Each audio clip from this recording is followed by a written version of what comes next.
ತಡೆಗಟ್ಟಲು ಹೇರಲಾಗಿದ್ದ ಲಾಕ್ಡೌನ್ನಿಂದ ಕೇವಲ ಜನಸಾಮಾನ್ಯರಿಗೆ ಮಾತ್ರ ತೊಂದರೆಯಾಗಿರಲಿಲ್ಲ. ಕಳೆದ 10 ತಿಂಗಳಿನಿಂದ ಶಾಲಾ ಶುರುವಾಗದ ಹಿನ್ನೆಲೆ ಮಕ್ಕಳ ಕಲಿಕೆಗೆ ತೊಂದರೆಯಾಗಿತ್ತು. ಆದರೆ ಇದೀಗ ಇಂಥ ಭಯ ಬೇಡ. ಎಸ್ಎಲ್ಸಿ ಸ್ಟೂಡೆಂಟ್ಸ್ ಜ್ಞಾನಾರ್ಜನೆಗಾಗಿ ಡಿಜಿ ಸ್ಕಾಲರ್ ಸಹಭಾಗಿತ್ವದಲ್ಲಿ ಟಿವಿ5 ವಿದ್ಯಾರ್ಥಿಗಳಿಗಾಗಿಯೇ ತಂದಿದೆ ಒಂದು ಸುವರ್ಣ ಅವಕಾಶ. ಇದೇ ಹೊತ್ತಿನ ವಿಶೇಷ ಕ್ಲಾಸ್ ರೂಮ್. ನಾನು ದಿವ್ಯ Raghunath.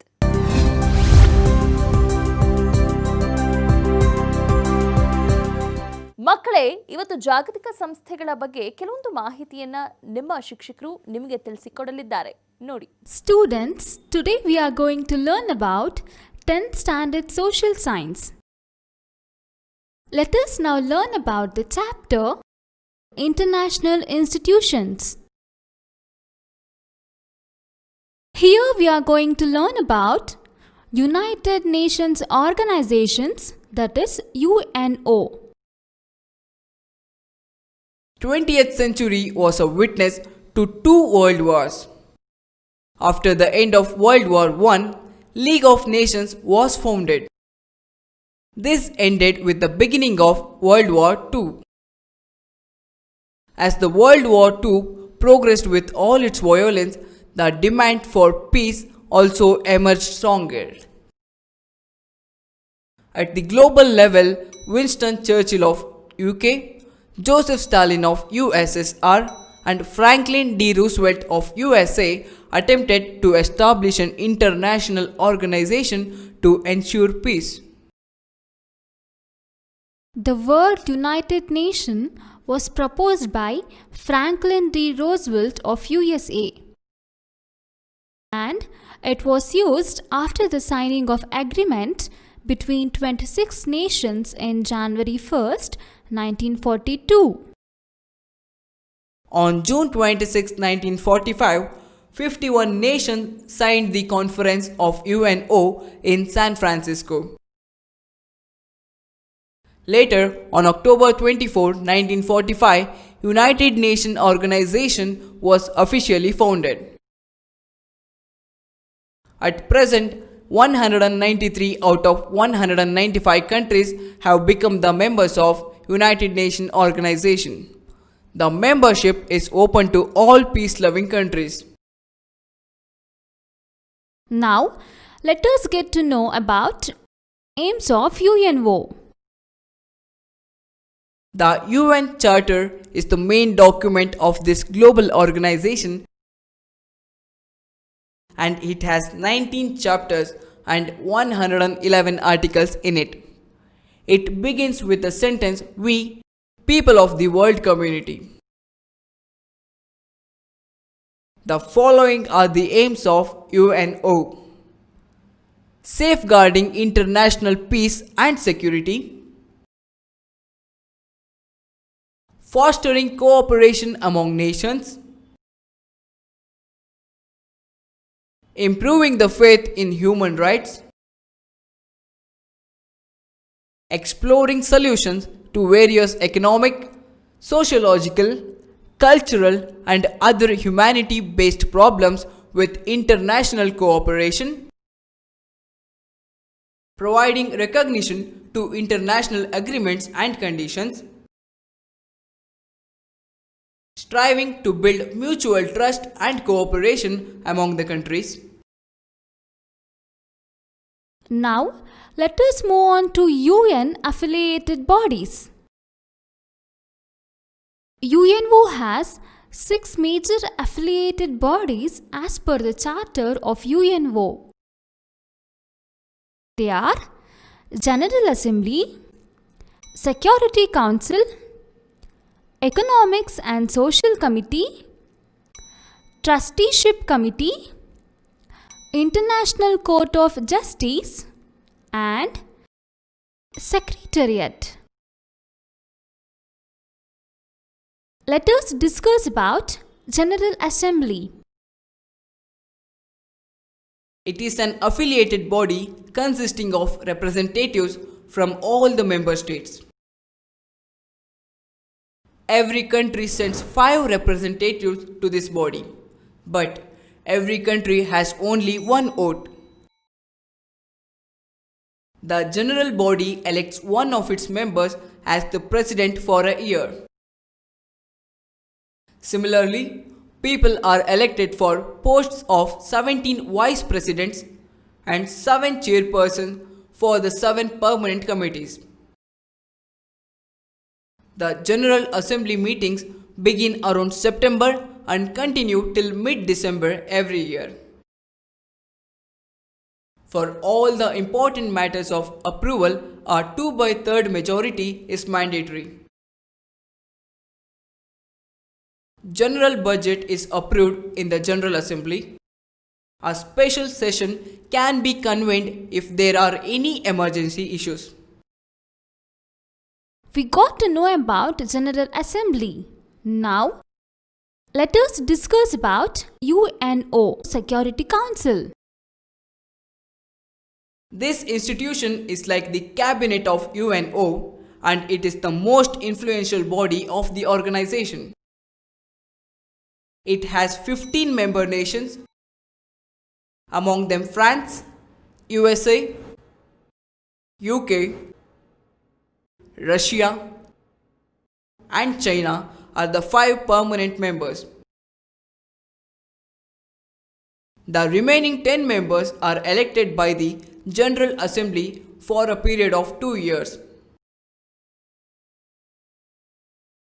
The Security Council strives to solve global problems peacefully. Let's move on to the next topic, Economic and Social Committee. This committee has a membership of 54 members. 18 members of the committee are elected once in every 3 years. They choose one among them as the chairperson of the committee. Let us get to know about International Court of Justice. This is one of the major institutions of the UNO, and all the members of the UNO are bound by its ruling. This court has 15 judges and each has a term of 9 years and they are eligible for another term.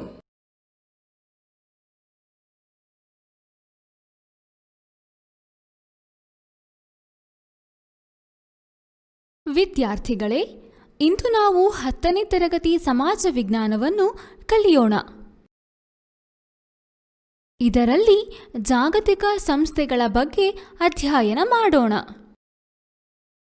ಈಗ ನಾವು ವಿಶ್ವಸಂಸ್ಥೆ ಅಂದರೆ UNO ಬಗ್ಗೆ ಕಲಿಯೋಣ. 20ನೇ ಶತಮಾನವು 2 ಮಹಾನ್ ಯುದ್ಧಗಳನ್ನು ಸಾಕ್ಷೀಕರಿಸಿತು. ಮೊದಲನೆಯ ಮಹಾಯುದ್ಧದ ಬಳಿಕ ಜಾಗತಿಕ ಶಾಂತಿಗಾಗಿ ಲೀಗ್ ಆಫ್ ನೇಷನ್ಸ್ ಎಂಬ ಸಂಸ್ಥೆ ಪ್ರಾರಂಭವಾಯಿತು. ಆದರೆ 1939ರಲ್ಲಿ ದ್ವಿತೀಯ ಮಹಾಯುದ್ಧ ಪ್ರಾರಂಭಗೊಳ್ಳುತ್ತಿರುವಂತೆಯೇ ಈ ಸಂಸ್ಥೆ ಪತನಗೊಂಡಿತು. ಎರಡನೇ ಮಹಾಯುದ್ಧವು ಭೀಕರವಾಗಿ ನಡೆಯುತ್ತಿದ್ದಂತೆಯೇ ಜಾಗತಿಕವಾಗಿ ಶಾಶ್ವತ ಶಾಂತಿ ಸ್ಥಾಪನೆಯ ಯತ್ನವು ನಡೆಯಲಾರಂಭಿಸಿತು. ವಿಶ್ವಮಟ್ಟದಲ್ಲಿ ಇಂಗ್ಲೆಂಡಿನ ವಿನ್ಸ್ಟನ್ ಚರ್ಚಿಲ್, ರಷ್ಯಾದ ಜೋಸೆಫ್ ಸ್ಟಾಲಿನ್ ಹಾಗೂ ಅಮೆರಿಕದ ಫ್ರಾಂಕ್ಲಿನ್ ಡಿ ರೂಸ್ವೆಲ್ಟ್ ವಿಶ್ವಮಟ್ಟದ ಸಂಸ್ಥೆಯ ಸ್ಥಾಪನೆಗೆ ಮುಂದಾದರು. ವಿಶ್ವಸಂಸ್ಥೆ ಯುನೈಟೆಡ್ ನೇಷನ್ಸ್ ಎಂಬ ಶಬ್ದವನ್ನು ಅಮೆರಿಕದ ಅಧ್ಯಕ್ಷ ಫ್ರಾಂಕ್ಲಿನ್ ಡಿ ರೂಸ್ವೆಲ್ಟ್ ಚಾಲ್ತಿಗೆ ತಂದರು ಹಾಗೂ 1942 ಜನವರಿ 1ರಂದು 26 ರಾಷ್ಟ್ರಗಳು ಒಪ್ಪಂದವೊಂದಕ್ಕೆ ಸಹಿ ಹಾಕುತ್ತಿದ್ದಂತೆಯೇ ಪ್ರಥಮ ಬಾರಿಗೆ ಈ ಶಬ್ದವನ್ನು ಉಪಯೋಗಿಸಲಾಯಿತು. 1945 ಜೂನ್ 26ರಂದು ಸ್ಯಾನ್ ಫ್ರಾನ್ಸಿಸ್ಕೋ ವಿಶ್ವಸಂಸ್ಥೆಯ ಕಚೇರಿ ಸಮ್ಮೇಳನದ ಶಾಂತಿ ಸನ್ನಿಧಿಗೆ 51 ರಾಷ್ಟ್ರಗಳ ಪ್ರತಿನಿಧಿಗಳು ಹಸ್ತಾಕ್ಷರ ನೀಡಿದರು. ಹೀಗೆ ಮುಂದಕ್ಕೆ 1945 ಅಕ್ಟೋಬರ್ 24ರಂದು ವಿಶ್ವಸಂಸ್ಥೆ ಉದಯವಾಯಿತು. ವಿಶ್ವಸಂಸ್ಥೆಯ ಪ್ರಕಾರ ಪ್ರಸ್ತುತ 195 ಸಾರ್ವಭೌಮ ರಾಷ್ಟ್ರಗಳಿವೆ. ಅದರಲ್ಲಿ 193 ರಾಷ್ಟ್ರಗಳು ವಿಶ್ವಸಂಸ್ಥೆಯ ಸದಸ್ಯತ್ವ ಹೊಂದಿದೆ. ಈಗ ನಾವು ವಿಶ್ವಸಂಸ್ಥೆಯ ಉದ್ದೇಶಗಳನ್ನು ತಿಳಿದುಕೊಳ್ಳೋಣ. ವಿಶ್ವಸಂಸ್ಥೆಯ ಸನ್ನದು ಈ ಜಾಗತಿಕ ಸಂಸ್ಥೆಯ ಪ್ರಧಾನ ದಾಖಲೆ ಎನಿಸಿದ್ದು, ಇದರಲ್ಲಿ 19 ಅಧ್ಯಾಯಗಳಿದ್ದು 111 ವಿಧಿಗಳನ್ನು ಹೊಂದಿದೆ. ವಿಶ್ವದ ಜನ ಸಮುದಾಯವೆನಿಸಿದ ನಾವು ಎಂಬ ವಾಕ್ಯದೊಂದಿಗೆ ವಿಶ್ವಸಂಸ್ಥೆಯ ಪ್ರಸ್ತಾವನೆಯು ಪ್ರಾರಂಭಗೊಳ್ಳುತ್ತದೆ. ವಿಶ್ವಸಂಸ್ಥೆಯ ಧ್ಯೇಯೋದ್ದೇಶಗಳು ಅಂತಾರಾಷ್ಟ್ರೀಯ ಶಾಂತಿ ಮತ್ತು ಸುಭದ್ರತೆಯನ್ನು ಕಾಪಾಡುವುದು, ರಾಷ್ಟ್ರಗಳ ಮಧ್ಯೆ ಪರಸ್ಪರ ಮೈತ್ರಿಯನ್ನು ಬೆಳೆಸುವುದು, ಮಾನವನ ಮೂಲಭೂತ ಹಕ್ಕುಗಳ ಬಗೆಗೆ ನಂಬುಗೆಯನ್ನು ಹೆಚ್ಚಿಸುವುದು,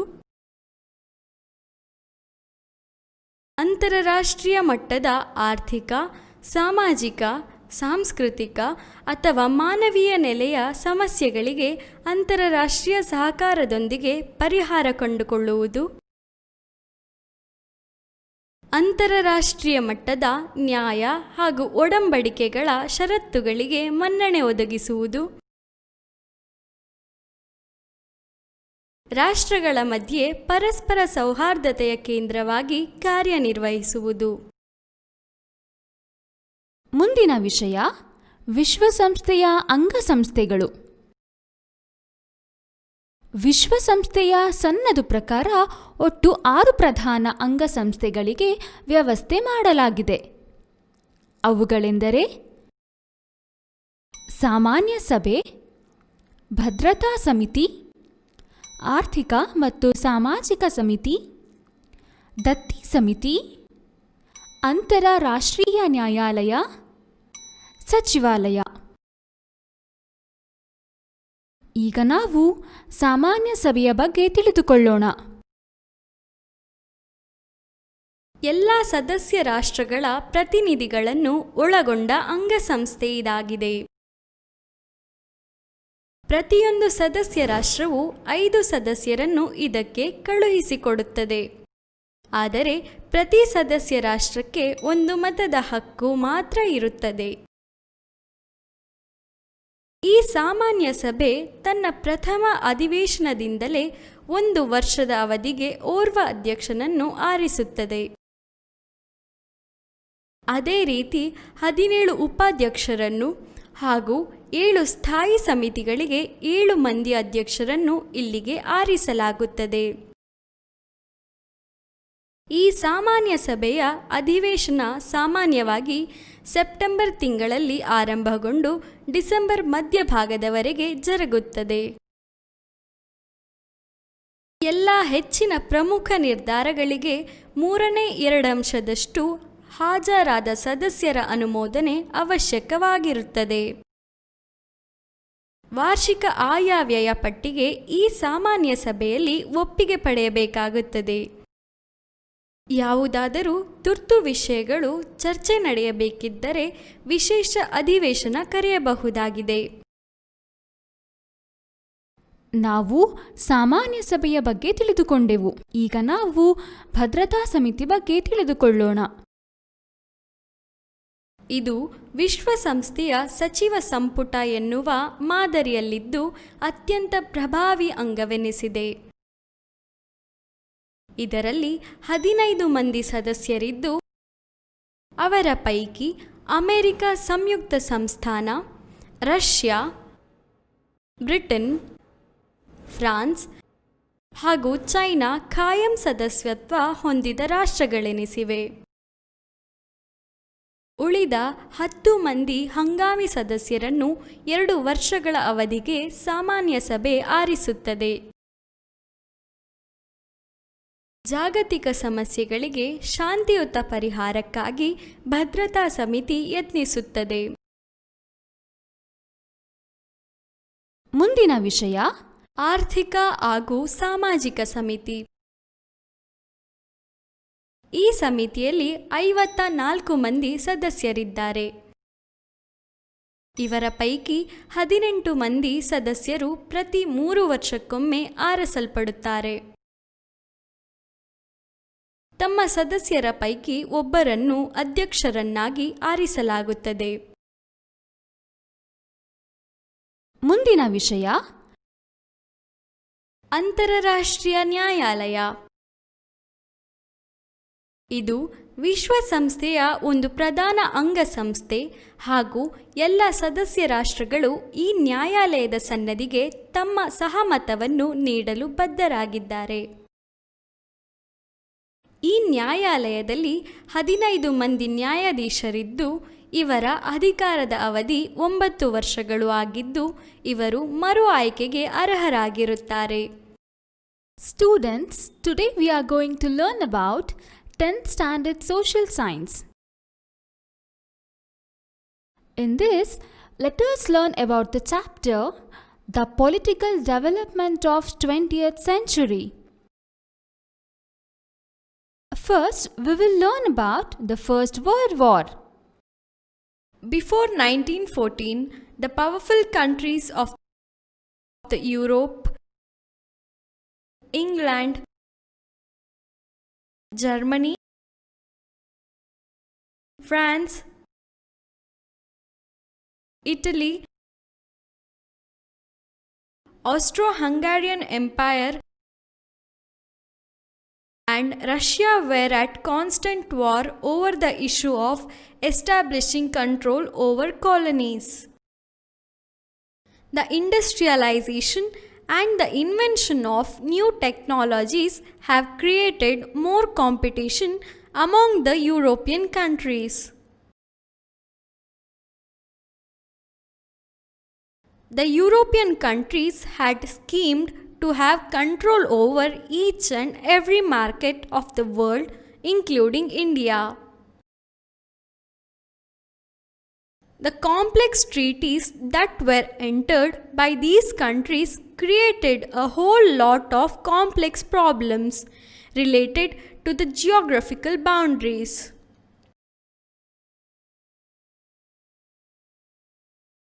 As a result, every country militarized itself too much. There were alliances formed. An extreme form of nationalism grew over there. The First World War divided the countries into 2 groups.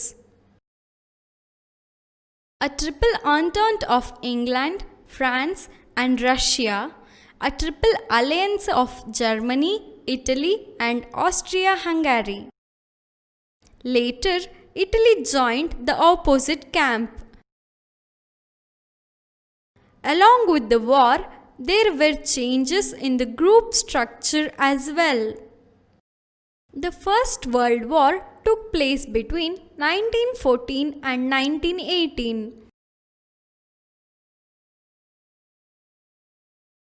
The assassination of Archduke Francis Ferdinand, the Prince of Austria, was the immediate cause of war. This incident created hostilities with Serbia and Austria. In the beginning of the war, United States of America had stayed neutral. When the war reached its final stages, again situation changed. USA joined the group of England and France. With occurrences of revolution in Russia in November of 1917, it entered an agreement with Germany to stop the war and withdrew from the war. The Triple Entente forced Germany to sign Treaty of Versailles, which was an insulting one to Germany in 1919. The empires of Austro-Hungary, and Ottoman empires lost their existence. Germany lost most of its geographic area. A wave of change swept across the Europe. The physical map of the Europe underwent change. Many new and small countries emerged in Europe. In order to prevent future occurrences of war, League of Nations came into existence in 1919. The war penalty and other restrictions imposed on Germany impacted the ordinary life of Germans severely. The German industrialists exploited the unemployment and negative economic growth for their benefit. This aided the growth of dictators like Hitler, who caused the Second World War. The arms manufacturers of France, England, Germany, and USA made profit out of this. Now, let us learn about Russian Revolution. Russia is the biggest of all the nations in the world. It was ruled by Tsars in 19th century. They were exploiting the landlords. The landlords in turn were exploiting the laborers and small farmers. The people were fed up with the administration of Tsars. The rule of Tsars was called a nationalistic jail. When Japan, a small country from Asia, defeated Russia in 1905, made the rule of Tsars more unacceptable, and a lot of resistance against the Tsar started.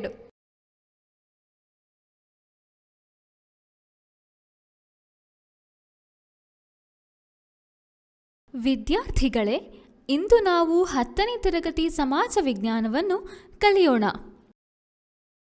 ಇದರಲ್ಲಿ ನಾವು 20ನೆಯ ಶತಮಾನದ ರಾಜಕೀಯ ಆಯಾಮಗಳ ಬಗ್ಗೆ ತಿಳಿಯಲಿದ್ದೇವೆ. ಮೊದಲನೆಯದಾಗಿ ನಾವು ಪ್ರಥಮ ಮಹಾಯುದ್ಧದ ಬಗ್ಗೆ ತಿಳಿಯೋಣ. 1914ಕ್ಕೂ ಹಿಂದೆ ಯುರೋಪಿನ ಪ್ರಬಲ ರಾಷ್ಟ್ರಗಳಾದ Britain, Germany, France, Italy, Austro Hungarian ಸಾಮ್ರಾಜ್ಯ ಮತ್ತು ರಷ್ಯಾ ವಸಾಹತುಗಳ ಮೇಲೆ ಹಿಡಿತ ಸಾಧಿಸುವ ಕಾರಣಕ್ಕಾಗಿ ನಿರಂತರವಾದ ಸಂಘರ್ಷದಲ್ಲಿದ್ದವು. ಕೈಗಾರಿಕಾ ಕ್ರಾಂತಿ ಮತ್ತು ನೂತನ ಆವಿಷ್ಕಾರಗಳು ಯುರೋಪಿನ ದೇಶಗಳಲ್ಲಿ ತೀವ್ರವಾದ ಪೈಪೋಟಿಯನ್ನು ಸೃಷ್ಟಿಸಿದವು. ಭಾರತವನ್ನು ಒಳಗೊಂಡು ಜಗತ್ತಿನ 100 ದೇಶಗಳ ಮಾರುಕಟ್ಟೆಯನ್ನು ಮತ್ತು ಅಲ್ಲಿನ ಸಂಪನ್ಮೂಲವನ್ನು ಕಬಳಿಸಬೇಕೆಂಬ ದುರಾಲೋಚನೆಯಿಂದ ಈ ಯುರೋಪಿಯನ್ ದೇಶಗಳು ವಸಾಹತುವಿನ ಸಂಚನ್ನು ರೂಪಿಸಿದವು. ಈ ಪ್ರಕ್ರಿಯೆಯಲ್ಲಿ ಉಂಟಾದ ಸಂಕೀರ್ಣ ಒಪ್ಪಂದಗಳು ಭೌಗೋಳಿಕ ಗಡಿಗಳ ಸಮಸ್ಯೆಗಳನ್ನು ಜ್ವಲಂತಗೊಳಿಸಿದವು. ಇದರಿಂದಾಗಿ ಪ್ರತಿಯೊಂದು ಬಲಾಢ್ಯ ರಾಷ್ಟ್ರವು ಅತಿಯಾದ ಮಿಲಿಟರೀಕರಣವನ್ನು ಮಾಡಿತು. ಅನೇಕ ಮೈತ್ರಿಕೂಟಗಳು ಏರ್ಪಟ್ಟವು. ಅತಿಯಾದ ರಾಷ್ಟ್ರೀಯತೆಯು ಅಲ್ಲಲ್ಲಿ ಬೆಳೆಯಿತು. ಮೊದಲ ಮಹಾಯುದ್ಧವು ಈ ದೇಶಗಳನ್ನು 2 ವಿರುದ್ಧ ಬಣಗಳನ್ನಾಗಿ ವಿಭಜಿಸಿತು. ಬ್ರಿಟನ್, ಫ್ರಾನ್ಸ್ ಮತ್ತು ರಷ್ಯಾ ಕದನ ಬಾಂಧವ್ಯತ್ರಯ ಅಂದರೆ ಟ್ರಿಪಲ್ ಆಂಟಾಂಟ್ ಮೈತ್ರಿಕೂಟ ಎನಿಸಿದರೆ, ಜರ್ಮನಿ, ಆಸ್ಟ್ರಿಯಾ ಹಂಗೇರಿ ಮತ್ತು ಇಟಲಿ ಕದನ ಸೌಹಾರ್ದತ್ರಯ ಅಂದರೆ ಟ್ರಿಪಲ್ ಮೈತ್ರಿಕೂಟವನ್ನು ರಚಿಸಿಕೊಂಡವು. ಸ್ವಲ್ಪ ಕಾಲದಲ್ಲೇ ಇಟಲಿ ವಿರೋಧಿ ಬಣಕ್ಕೆ ಸೇರಿಕೊಂಡಿತು. ಯುದ್ಧ ಬೆಳೆದಂತೆಲ್ಲ ಗುಂಪುಗಳಲ್ಲಿ ಬದಲಾವಣೆಗಳಾದವು. ಮೊದಲ ಮಹಾಯುದ್ಧ 1914ರಿಂದ 1918ರವರೆಗೆ ನಡೆಯಿತು. ಯುದ್ಧ ಪ್ರಾರಂಭವಾಗುವುದಕ್ಕೆ ತಕ್ಷಣದ ಕಾರಣವೆಂದರೆ ಜುಲೈ 28ರಂದು ಆಸ್ಟ್ರಿಯಾದ ರಾಜಕುಮಾರ ಆರ್ಕ್ ಡ್ಯೂಕ್ ಫ್ರಾನ್ಸಿಸ್ ಫರ್ಡಿನೆಂಡ್ನ ಹತ್ಯೆಯಾಯಿತು. ಈ ಘಟನೆಯು ಆಸ್ಟ್ರಿಯಾ ಮತ್ತು ಸರ್ಬಿಯಾ ದೇಶಗಳ ನಡುವೆ ತಕ್ಷಣವೇ ಬಿಕ್ಕಟ್ಟನ್ನು ಸೃಷ್ಟಿಸಿತು. ಯುದ್ಧದ ಪ್ರಾರಂಭದಲ್ಲಿ ಅಮೆರಿಕ ತಟಸ್ಥವಾಗಿತ್ತು. ಯುದ್ಧ ಕೊನೆ ಹಂತ ತಲುಪುವಾಗ ಪರಿಸ್ಥಿತಿ ಬದಲಾಯಿತು. ಅಮೆರಿಕವು ಬ್ರಿಟನ್ ಮತ್ತು ಫ್ರಾನ್ಸ್ ಜೊತೆ ಸೇರಿತು.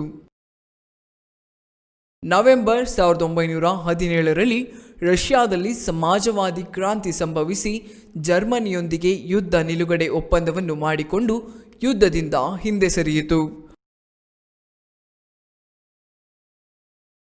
ಮೈತ್ರಿಕೂಟವು 1919ರಲ್ಲಿ ವಿಶೇಷವಾಗಿ ಜರ್ಮನಿಗೆ ಅತ್ಯಂತ ಅವಮಾನಕಾರಿಯಾದ ವರ್ಸೈಲ್ಸ್ ಒಪ್ಪಂದಕ್ಕೆ ಸಹಿ ಹಾಕಿತು.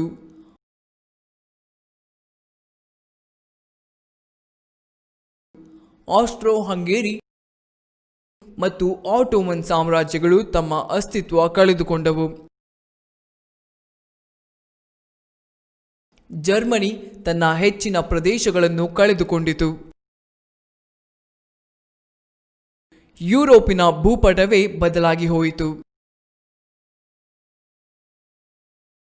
ಹಲವಾರು ಸಣ್ಣ ಸ್ವತಂತ್ರ ರಾಷ್ಟ್ರಗಳು ಅಸ್ತಿತ್ವಕ್ಕೆ ಬಂದವು.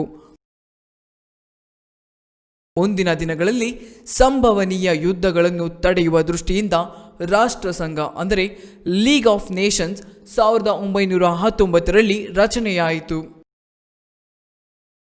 ಜರ್ಮನಿಯ ಮೇಲೆ ಹೇರಲಾದ ಯುದ್ಧ ನಷ್ಟ ಪರಿಹಾರ ಮತ್ತು ಇತರ ತೀರ್ಮಾನಗಳು ಅಲ್ಲಿನ ಜನರ ಮೇಲೆ ಪರಿಣಾಮ ಬೀರಿದವು. ನಿರುದ್ಯೋಗ, ಬಡತನ, ಬೆಳವಣಿಗೆ ಕುಸಿತದಿಂದ ಉಂಟಾದ ಅತೃಪ್ತಿಯನ್ನು ಜರ್ಮನ್ ಕೈಗಾರಿಕೋದ್ಯಮಿಗಳು ತಮ್ಮ ಲಾಭಕ್ಕಾಗಿ ಬಳಸಿಕೊಂಡರು. ಎರಡನೆಯ ಪ್ರಪಂಚ ಯುದ್ಧಕ್ಕೆ ಕಾರಣವಾದ ಹಿಟ್ಲರ್ನಂತಹ ಸರ್ವಾಧಿಕಾರಿಯ ಬೆಳವಣಿಗೆಗೆ ಇದು ಸಹಾಯ ಮಾಡಿತು. ಬ್ರಿಟನ್, ಫ್ರಾನ್ಸ್, ಜರ್ಮನಿ ಮತ್ತು ಅಮೆರಿಕದ ಶಸ್ತ್ರಾಸ್ತ್ರ ತಯಾರಿಸುವ ವ್ಯಾಪಾರಸ್ಥರು ಅಪಾರ ಪ್ರಮಾಣದಲ್ಲಿ ಲಾಭವನ್ನು ಮಾಡಿದರು. ಮುಂದಿನ ವಿಷಯ ರಷ್ಯಾ ಕ್ರಾಂತಿ. ರಷ್ಯಾ ಜಗತ್ತಿನ ಉಳಿದ ಎಲ್ಲ ದೇಶಗಳಿಗಿಂತಲೂ ವಿಸ್ತೀರ್ಣದಲ್ಲಿ ದೊಡ್ಡದು. 19ನೇ ಶತಮಾನದಲ್ಲಿ ರಷ್ಯಾವನ್ನು ಝಾರ್ ದೊರೆಗಳು ಆಳುತ್ತಿದ್ದರು. ಅವರು ತಮ್ಮ ಕೆಳಗಿದ್ದ ಕುಲೀನರು, ಜಮೀನ್ದಾರರು, ರೈತರನ್ನು ಮತ್ತು ಬಡವರನ್ನು ತೀವ್ರವಾಗಿ ಶೋಷಿಸುತ್ತಿದ್ದರು. ಝಾರ್ ಚಕ್ರವರ್ತಿಗಳ ಆಳ್ವಿಕೆಯಿಂದ ಜನರು ತುಂಬಾ ಬೇಸತ್ತಿದ್ದರು. ಝಾರ್ ಶಾಹಿಯನ್ನು ರಾಷ್ಟ್ರೀಯತೆಗಳ ಜೈಲು ಎಂದು ಕರೆಯಲಾಗುತ್ತಿತ್ತು.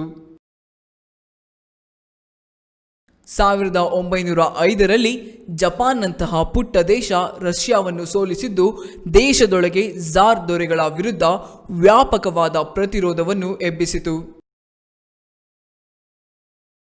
ನಾಳೆ ಇದೇ ಸಮಯಕ್ಕೆ ಡಿಜಿ ಸ್ಕಾಲರ್ಸ್ ಸಹಭಾಗಿತ್ವದಲ್ಲಿ TV5 ವಿದ್ಯಾರ್ಥಿಗಳಿಗಾಗಿ ಮತ್ತಷ್ಟು ಮಾಹಿತಿಯೊಂದಿಗೆ ನಿಮ್ಮ ಮುಂದೆ ಬರುತ್ತೇವೆ. ಅಲ್ಲಿವರೆಗೆ ನೋಡ್ತಾ ಇರಿ TV5, ಇದು ವಾಸ್ತವದ ಪ್ರತಿರೂಪ.